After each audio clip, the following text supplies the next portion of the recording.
आपको बता दिया कि फंडामेंटल प्रोसेस जो रेस्पिरेशन का है that is same in all organisms. Mechanism of breaking down of nutrients is same and common substrate for respiration is glucose, right? Glucose forms pyruvic acid in cytoplasm by glycolysis. Pyruvic acid enters into mitochondria and is completely broken down in presence of oxygen to perform aerobic respiration। ठीक है ना? यदि oxygen नहीं है, mitochondria नहीं है, तो pyruvic acid या तो लैक्टिक एसिड में कन्वर्ट होगा या अल्कोहल में कन्वर्ट होगा, राइट? मैंने एक एग्जांपल बताया था लैक्टिक एसिड का और एक एग्जांपल बताया था अल्कोहल फॉर्मेशन का। आप लोग बताओ लैक्टिक एसिड किसमें बनता है?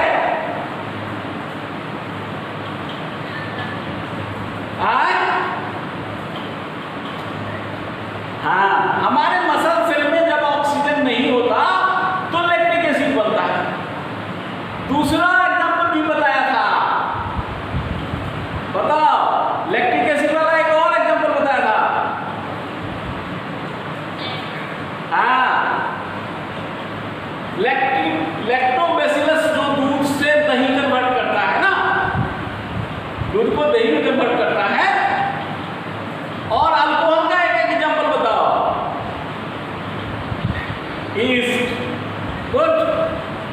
सो आपने देखा कि ये फंडामेंटल मैकेनिज्म है रेस्पिरेशन का, to get the energy, and energy is obtained and is stored as ATP. ATP के फॉर्म में एनर्जी स्टोर होता है।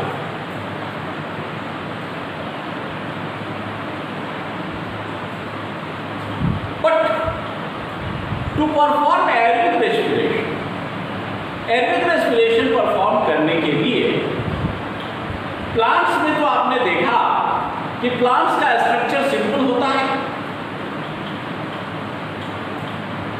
उसमें root, stem, leaf, fruit, flowers जो डिफरेंट पार्ट्स होते हैं उसमें गैस का एक्सचेंज होता है। लीफ अलग एक्सचेंज करता है गैस का, रूट अलग करता है, फ्रूट अलग करता है। और मैंने आपको बताया कि प्लांट्स को नीड होती है कम एनर्जी की।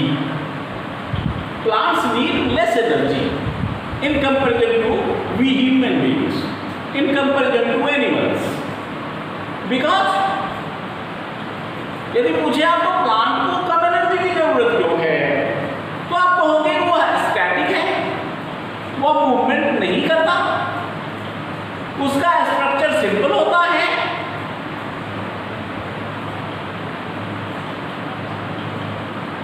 प्लांट का मोस्ट ऑफ द पार्ट जो होता है वो डेड होता है, जिसे एनर्जी की जरूरत ही नहीं होती,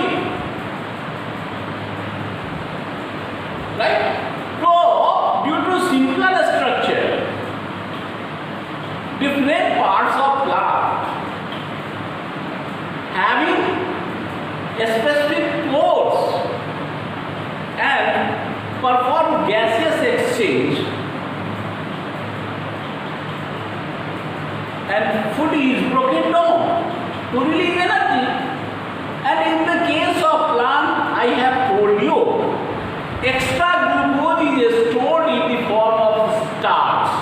स्टार्च के रूप में एक्स्ट्रा ग्लूकोज जो है वो जमा होता है। जब नीड होगी तो स्टार्च टूटेगा, ग्लूकोज बनेगा, and glucose will enter into the respiratory pathway. In simple organisms, in unicellular organisms,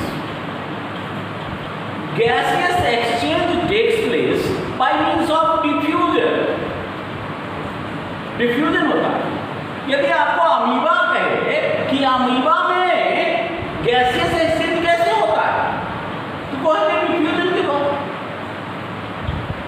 diffusion is enough to fulfil the demand of gaseous exchange. जो बॉडी सिंपलर होता है उसका इन्वायरमेंट से डायरेक्ट कॉन्टेक्ट होता है, समझे ना? तो इन्वायरमेंट से यदि डायरेक्ट कांटेक्ट होगा तो स्पेसिफिक ऑर्गन की जरूरत नहीं होगी। डिफ्यूजन के द्वारा ऑक्सीजन अंदर आएगा, कार्बन डाइऑक्साइड बाहर निकलेगा, और गैस को अंदर लेने के लिए कोई स्पेसिफिक ऑर्गन की जरूरत नहीं होगी। बट यदि बॉडी का स्ट्रक्चर कॉम्प्लेक्स है, लाइक वी ह्यूमन बीइंग्स, हम लोगों की तरह यदि बॉडी कॉम्प्लेक्स है तो क्या होगा? तो वहां गैस को अंदर या बाहर करने के लिए स्पेसिफिक ऑर्गन होता है। क्योंकि बॉडी जो कॉम्प्लेक्स है तो सेल्स जो हमारे हैं वो सारे सेल्स इन्वायरमेंट के डायरेक्ट कांटेक्ट में नहीं है। इसलिए जब भी इवोल्यूशन हुआ तो कॉम्प्लेक्स ऑर्गेनिजम्स जो है उसमें ऑर्गन सिस्टम का इवोल्यूशन हुआ। सो ह्यूमन बीइंग्स की बात यदि करें, ह्यूमन बीइंग्स की बात यदि करें, ह्यूमन रेस्पिरेशन की बात यदि करें, हम अपनी बात यदि करें, तो हमें to perform the gaseous exchange, to perform the gaseous exchange, human beings have organ system. And ये जो ऑर्गन सिस्टम है उसको हम लोग कहते हैं रेस्पिरेटरी सिस्टम। रेस्पिरेटरी सिस्टम है ना बाबू? हम लोग न्यूट्रिशन में पढ़े थे डाइजेस्टिव सिस्टम, सर्कुलेशन में पढ़ेंगे सर्कुलेटरी सिस्टम, एक्सक्रीशन में पढ़ेंगे एक्सक्रीटरी सिस्टम। मीन्स इसका मतलब हुआ कि ह्यूमन बीइंग्स जो है उसमें अलग अलग काम करने के लिए अलग अलग सिस्टम है, ऑर्गन सिस्टम। और आप जानते हैं कि ऑर्गन सिस्टम में ऑर्गन्स होते हैं, ऑर्गन्स का ग्रुप जो स्पेसिफिक काम करता है उसको हम कहते हैं organ system, right? So human respiratory system, हमारा जो रेस्पिरेटरी सिस्टम है वह फिजिकल प्रोसेस करता है, वह गैस को एक्सचेंज करने में हेल्प करता है, यानी वो ब्रीथिंग करता है। तो respiratory system is involve in breathing. इसमें इन्वॉल्व है बेटा ब्रीथिंग में। और ये ब्रीथिंग जो है उसके दो स्टेज होते हैं। One stage is known as inspiration and other is known as expiration, or we can say inhalation और exhalation। क्या कह सकते हैं इसको?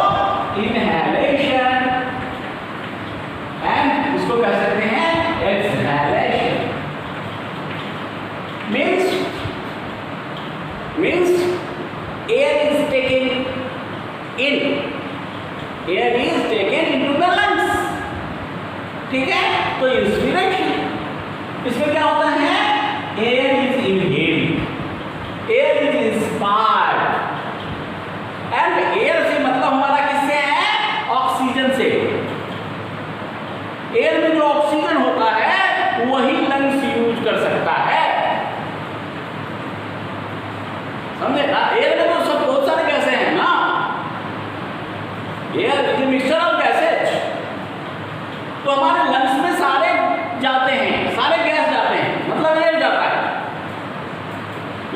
लंग्स में ऑक्सीजन यूज होता है, ऑक्सीजन लंग्स से ब्लड में जाता है, ठीक है। अब देखो ऑक्सीजन लंग्स से ब्लड में गया, वहां डिफ्यूजन होगा। जब भी मेम्ब्रेन को क्रॉस करना है तो डिफ्यूजन होगा, high concentration low low concentration. So breathing जो है it is physical process, breathing physical process हुआ। और ऑक्सीजन का use by the cells, breaking of glucose, that is chemical process, biochemical process, वो साइटोप्लाज्म में होता है।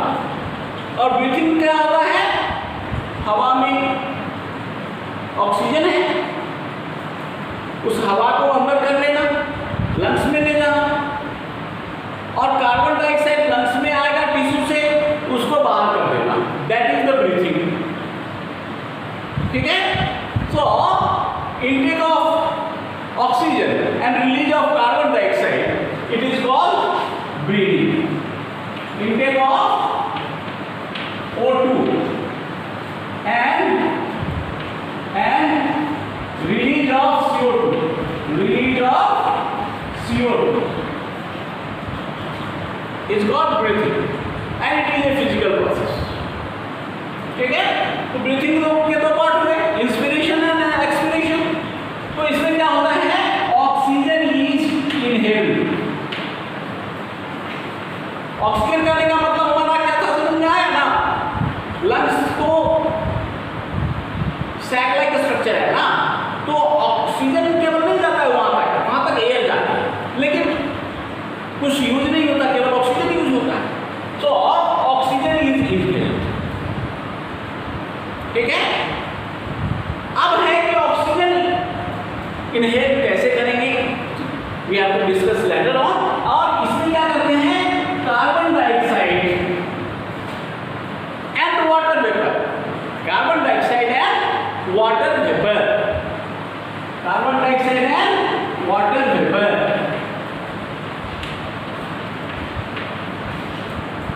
Water vapour are exhaled, is it clear. इसमें ऑक्सीजन लेते हैं और इसमें कार्बन डाइऑक्साइड और वाटर वेपर रिलीज करते हैं, दैट इज ब्रीथिंग। अब चलिए, तो हमारा जो रेस्पिरेटरी सिस्टम है वह ब्रीथिंग करता है, और ब्रीथिंग के आपने दो पार्ट्स देख लिए। तो देखते हैं कि कौन कौन सा ऑर्गन्स रेस्पिरेटरी सिस्टम का पार्ट है। What are the organs involved in breathing, exchange of gases, right? तो हमारे पास नॉस्ट्रिल्स हैं, नॉस्ट्रिल्स, नाक सबके पास होगा ही, किसी का छोटा होगा, किसी का बड़ा होगा, किसी का थोड़ा कम डायमीटर का होगा, किसी का थोड़ा ज़्यादा फैला होगा, नहीं, लेकिन नाक सबका एक ही काम करता है, क्लियर।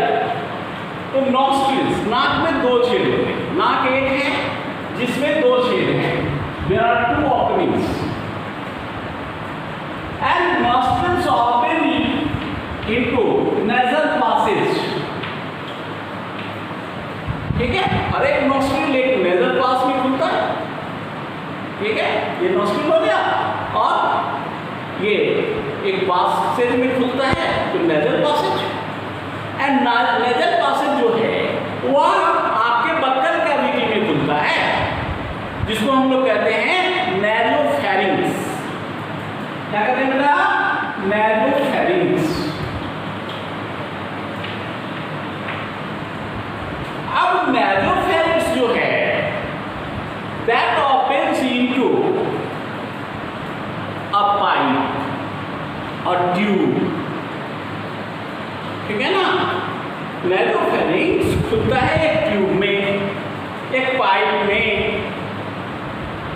उस पाइप के ऊपर इनकम्प्लीट सी शेप रिंग होता है कार्टिलेज का, ताकि वह कोलैप्स मर गए, समझे ना। तो नैरोफेरिंक्स एक ट्यूब में खुलता है जिस पर कार्टिलेज का इनकम्प्लीट रिंग होता है, उस ट्यूब का नाम है ट्रैकिया, राइट। ट्रैकिया में खुलता है। अब देखो नैरोफेरिंक्स इस ट्यूब में खुलता है, तो इस ट्यूब की जो ओपनिंग होती है उसको हम लोग कहते हैं ग्लॉटिस।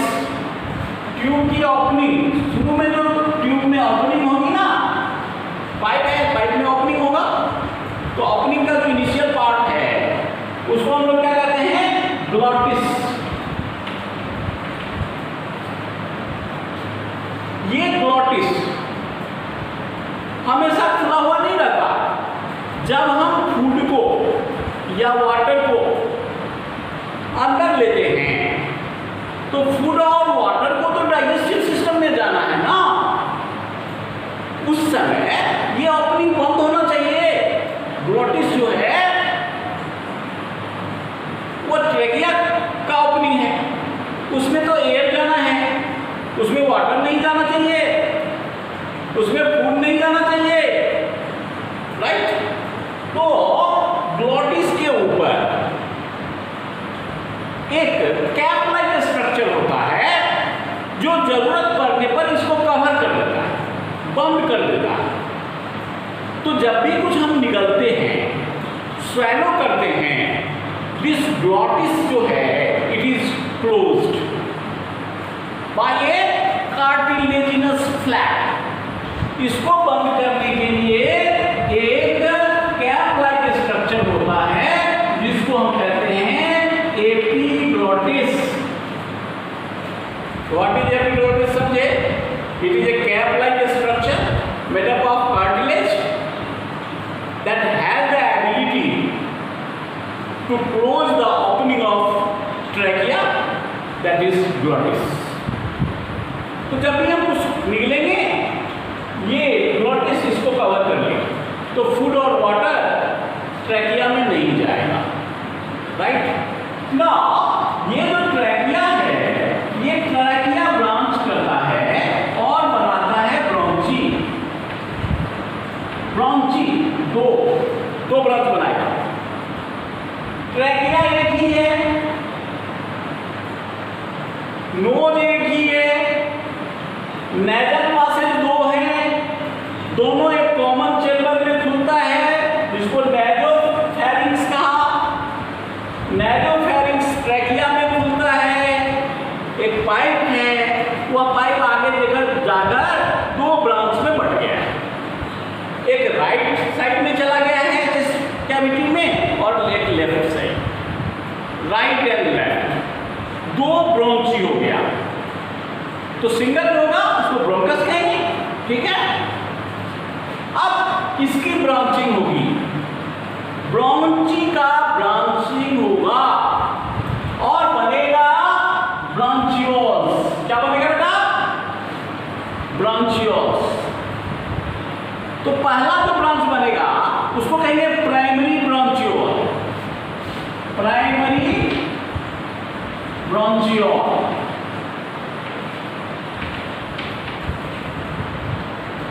फिर इसकी ब्रांचिंग होगी तो कहेंगे सेकेंडरी ब्रांचियोल। क्या होगा बेटा? इसकी ब्रांचिंग होगी तो कहेंगे सेकेंडरी ब्रांचियोल।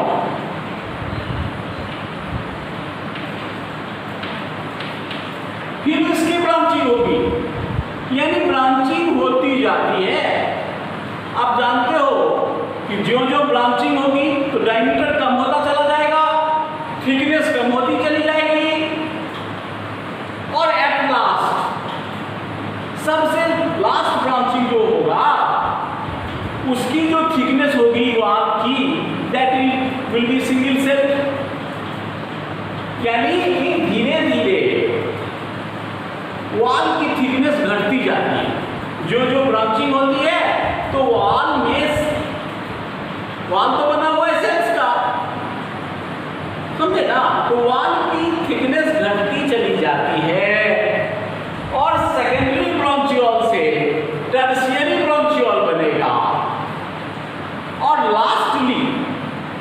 सबसे लास्ट में जो ब्रांच बनेगा उसको हम कहेंगे टर्मिनल ब्रांचियोल। क्या कहेंगे बाबू? टर्मिनल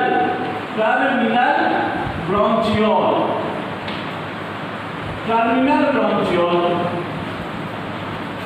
और टर्मिनल ब्रांचियोल जो है वह एक्सपेंडेड ग्रेप लाइक स्ट्रक्चर बनाएगा, जिसके दीवार की थिकनेस, वॉल की थिकनेस केवल 1 सेल की होगी और उसका सरफेस एरिया बहुत ज्यादा हो जाएगा। उसको हम कहते हैं अल्वियोलाई या अल्वियोलर सैक्स बनाएगा। ठीक है, यानी लास्ट में क्या बनेगा? अल्वियोलर सैक्स।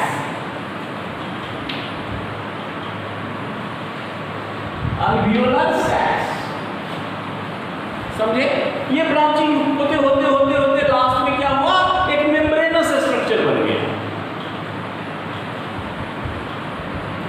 जिसके कारण एक तो कहा उसकी थिकनेस बहुत कम हो गई, सेल्स की संख्या बहुत कम हो गई, एक सेल थिक है वो मेम्ब्रेन। दूसरी बात, वो हमेशा मॉइस्ट रहता है। अल्वियोलर सैक का जो मेम्ब्रेन है हमेशा वह मॉइस्ट रहता है, तो लार्ज सरफेस से वो एरिया हो गया, हमेशा मॉइस्ट रहता है और बहुत थिन हो गया। उसके कांटेक्ट में ब्लड कैपिलरीज रहता है। ब्लड जो हमारा जाता है ना सर्कुलेटरी सिस्टम, वो अल्वियोलर सैक्स के कांटेक्ट में रहता है। तो अल्वियोलर सैक्स और ब्लड कैपिलरी एक दूसरे के कांटेक्ट में है, तो लंग्स में जब ऑक्सीजन जाएगा तो चूंकि ब्लड में ऑक्सीजन कम रहता है, इसलिए लंग्स से ऑक्सीजन मेम्ब्रेन को क्रॉस कर, ठीक है, मेम्ब्रेन हो गया ना, अल्वियोलर सैक का मेम्ब्रेन, ब्लड कैपिलरी का मेम्ब्रेन, और बीच में एक और पतला मेम्ब्रेन बनता है। तो मेम्ब्रेन को क्रॉस कर ऑक्सीजन जो है वो लंग्स से ब्लड में चला जाता है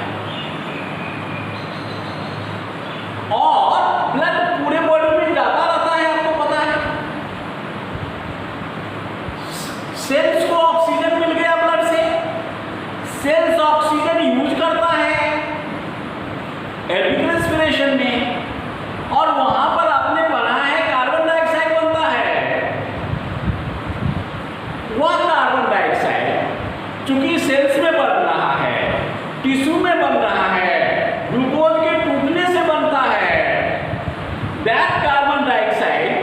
तो कार्बन डाइऑक्साइड सेल में बनता है तो सेल में ज्यादा हो गया, तो वहां से कार्बन डाइऑक्साइड डिफ्यूज करके ब्लड में आ जाएगा, और ब्लड जब लंग्स के कांटेक्ट में आता है, आपको बताया, अभी बताया था कि ब्लड जो है वो ब्लड का कैपिलरी अल्वियोलर सैक के कांटेक्ट में होता है। तो ब्लड सेल से कार्बन डाइऑक्साइड ब्लड में आया और ब्लड से कार्बन डाइऑक्साइड अल्वियोलर सैक्स में आ जाएगा, यानी लंग्स में आ जाएगा, क्योंकि ब्लड में कार्बन डाइऑक्साइड ज्यादा है तो डिफ्यूज करेगा। तो ऑक्सीजन डिफ्यूज करता है लंग्स से ब्लड में, ब्लड से टिश्यू में, और कार्बन डाइऑक्साइड डिफ्यूज करता है टिश्यू से ब्लड में और ब्लड से लंग्स में। और लंग्स से कार्बन डाइऑक्साइड जब हम सांस छोड़ते हैं, एक्सहेल करते हैं, तो वो कार्बन डाइऑक्साइड बाहर निकल जाता है। This is the mechanism of respiration. अब देखो ये जो स्ट्रक्चर है, trachea, bronchi, primary ब्रोंचियोल, secondary ब्रोंचियोल, terminal ब्रोंचियोल, alveolar sacs, all these structures get protected with the help of membrane known as pleura। ठीक है, एक मेम्ब्रेन सबको घेर लेता है, एक मेम्ब्रेन सबको क्या करता है बेटा? घेर लेता है। That membrane is called what?